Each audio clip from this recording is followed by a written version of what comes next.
اگر آپ یہ 3 چیزیں بچپن میں بچوں کو سکھا دیتے ہیں، ان کے ذہنوں میں راسخ کر دیتے ہیں، تو اللہ کی رحمت سے امید ہے کہ وہ صحیح رخ پر رہیں گے۔ تو پہلی چیز سچ بولنا، نماز پڑھنا اور خدمت خلق، دوسروں کی خدمت کا جذبہ، یہ بچپن سے ہی پیدا کیا جاتا ہے۔ بچپن کا یہ ماحول، بچپن کی جو تربیت ہے، بچے کو جب 4-5 بہن بھائی، ابھی سے ہی اس کے ذہن میں دوسروں کا خیال رکھنے کا جذبہ ڈالا ہے اور اس کو ترتیب بتائی جائے اور سمجھائی جائے۔ مثال کے طور پر بچے کو آپ کوئی چیز دیتے ہیں تو آپ یہ کہیں کہ آپ باقی بہن بھائیوں کے ساتھ آپ شیئر کریں۔ اب اس کے دماغ میں یہ بات، اب ہوتا کیا ہے کہ چیز علادہ دے دی جاتی ہے، کوئی پتہ ادھر کھینچ رہا ہے، کوئی ادھر کھینچ رہا ہے۔ اب اس کی وجہ سے کیا ہوتی ہے؟ اس کی وجہ سے آہستہ آہستہ ان کے اندر لالچ آتی ہے اور خود غرضی پیدا ہوتی ہے۔ جب آپ ایک چیز دے کر، یا کبھی بچوں کو پیسے دینے ہیں تو کبھی بڑے بیٹے کو بیٹی کو دے دیا کہ باقیوں میں بھی آپ تقسیم کر دیں، اس سے یہ ہوگا کہ آہستہ آہستہ اس کے دماغ میں یہ، اور یہی جب جا کر کے بڑی عمر میں بھی، اور پھر جب بڑے ہو جاتے ہیں تو پھر زمینوں کے جھگڑے، مکاتب کے جھگڑے وہ تب ہوتے ہیں کہ بچپن سے ہی نفسا نفسی اور ایک قسم کی لالچ یوں سکھا دی جاتی ہے۔ اور پھر یہ کہ خدمت خلق، دوسروں کی خدمت کا جذبہ، کسی پہ کام بٹا دیا، گھر میں سامان لا کر دیا۔ یہ بھی ایک بڑا مسئلہ ہے کہ بچے گھر میں بیٹھے، والد خود جو ہے نا وہ دہی لینے جا رہا ہے، دودھ دینے جا رہا ہے۔ اگر بچہ مصروف ہے تو علیحدہ معاملہ ہے، لیکن بچے اگر گھر میں موجود ہیں تو ان کو بازار پہ بھیجنا چاہیے تاکہ والدین کی خدمت کو انہیں پتہ چلے کہ ان کے ساتھ مجھے ہاتھ کیسے بٹانا ہے، بازار میں خریداری کیسے کرنی ہے،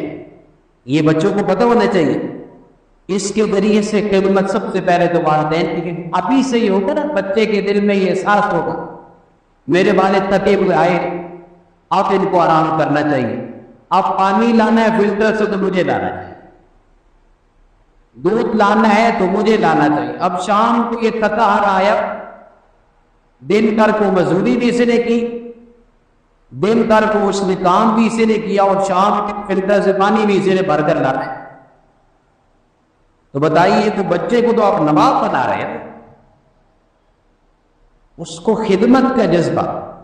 گھر کے اندر، وہ اس کے اندر احساس سے ذمہ داری، 5-6 سال کا بچہ یہ چیزوں کو سمجھنا شروع ہوتا ہے۔ اور پھر یہ کہ دوسروں کی خدمت کا جذبہ، اللہ کی راہ میں دینا، اور فقراء اور مساکین، دوسروں کی خدمت کا جذبہ، یہ تو بہت وسیع ہے۔ اب جب ہم یہ چاہتے ہیں کہ وہ اللہ کی راہ میں خرچ کرنے والا بنے، اس کے لیے گھر میں ایک ترتیب بنا دی جائے، جیسے میں نے نماز کی ترتیب کی ذکر کی تھی کہ سارے گھر والے بیعت وقت، یعنی اذان جب ہو جائے تو نماز کا اہتمام گھر میں کرنے سے اس سے گھر میں ماحول بنے گا۔ اب خدمت خلق کا جذبہ، بچوں کے اندر دینے کا جذبہ کیسے پیدا ہوگا؟ اس کے لیے گھر میں ایک چھوٹا سا باکس رکھے جس کے اندر روزانہ صدقہ کر رہے ہو خود بھی، اور بچوں کو دکھا کر کرے، یا کبھی بچوں کو دے کہ بیٹا آپ کو میں نے 100 روپیہ دیا تھا، اس میں سے آپ نے اللہ کی راہ میں صدقہ بھی کرنا ہے، یا 500 دیا تھا تو 100 روپیہ آپ نے اس بکس میں ڈالنا ہے۔ یہ جو بکسہ ہے، اس سے نکلنے والے پیسے ہم اپنے پڑوسی کے ساتھ، ہم اپنے رشتہ داروں کے ساتھ، غریب اور نادار لوگوں کے ساتھ ہم تعاون کرتے ہیں۔ اس سے کیا ہوگا کہ اس کے ہاتھ سے جب دلوائے گے نا کوئی بھی نیکی کا کام اور کوئی بھی رفائی کام، اپنے بچوں کو ساتھ شامل رکھیں، ان کو بتائیں کہ ہم یہاں اس طرح سے کرتے ہیں۔ آپ نے 1000 روپیہ دینا، خود آپ کو جانا دے، 500 آپ دیں، 500 آپ اپنے بچے سے دلوائیں۔ اس سے اس کے اندر یہ چیز پیدا ہوگی کہ اللہ کی راہ میں خرچ کرنا چاہیے۔ پھر جب وہ پیسے مہینے بعد اکٹھے ہو جائیں، جا کر کے وہ ڈبہ کھولے اور کسی مسجد میں، کسی مدرسے میں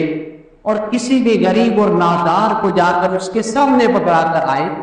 اس کے ذریعے سے اس کے اندر خدمت خلق کا جذبہ پیدا ہو۔ اور بھی بہت ساری چیزیں، لیکن کم از کم یہ دو کام، ایک گھر کے کاموں میں بچوں کو پورے طریقے پر اپنے ساتھ شامل رکھے، اور دوسرا یہ ہے کہ صدقہ خیرات، ظاہر ہے جتنے بھی رفائی کام ہے، فلاحی کام ہے، اس کے لیے پیسہ خرچ کرنا پڑتا ہے، یا کبھی خود جا کر کے کوئی کام کرنا پڑتا ہے، خدمت کرنی پڑتی ہے، تو یہ بچوں کو ساتھ ساتھ چلائیں گے تو تب جا کر کے ان کی تربیت اور ان کی طبیعت خدمت خلق بنے گی۔ یہ تین باتیں ہو گئی۔